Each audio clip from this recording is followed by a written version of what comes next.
Hi everyone. The consent form that I found was for olive branch counseling and training. This consent form included information on the agency's background and philosophy, as well as addresses the nature of the counselor-client relationship. Also, the consent form includes the risks and benefits with counseling, information on the agency's work with clients who are minors, confidentiality, and the limits of confidentiality.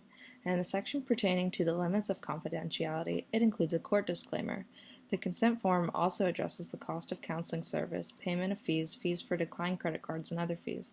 The form includes a chart of the types of services and the fees associated with each service that counseling agency provides. Near the end of the form, there is a section on consent regarding electronic medical records, health information, privacy policy summary, and how to file a complaint. At the very end of the consent form, there is a written acknowledgement and consent to counseling. The informed consent form for olive branch counseling includes the restrictions on electronic communication that is not yet required to be addressed in informed consent forms. Interestingly, the olive branch form included a short court disclaimer for the state of Texas in which they are located. This agency took the addressing of confidentiality among mandated clients a step further than what is required by the ACA Code of Ethics. Another aspect of the form that differs from the ACA Code is how they included a chart of the types of services they offer, the fees associated with these services, and the fee schedule for each service. As indicated by the ACA Code, Olive Branch includes what to do if the client wants to file a complaint, such as where to mail a written complaint to. The State of West Virginia, on the website of West Virginia Board of Examiners and Counseling, under Important Forms for the LPC, is a document from the ACA about implementing informed consent. In this form, it says that the informed consent form should introduce the client to you and your practice. I also found an informed consent form from a practice, the Counseling Connection, that is located in my home state of West Virginia. Their consent form includes information about confidentiality, supervision and consultation, electronic communication, and how counseling therapy works, the counseling outcomes, and definitions and types of therapies they offer. On this form, they also have a full list of their counselors and therapists and information on their credentialing and schooling.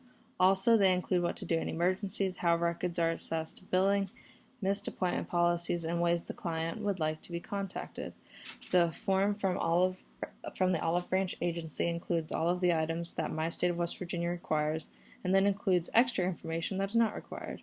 West Virginia requires counselors to include what the ACA Code of Ethics says is the minimum information.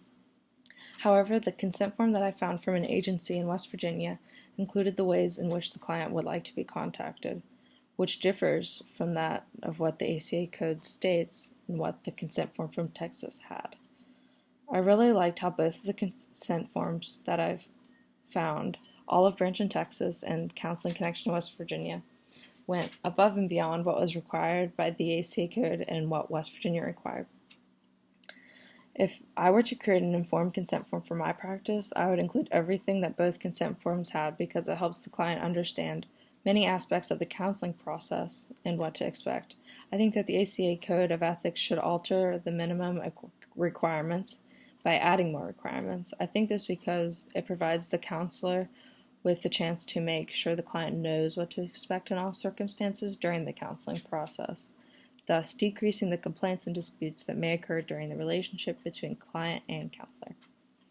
I believe that there needs to be an increase in requirements for informed consent forms specifically because there have been studies that indicate how important informed consent be for the counseling process.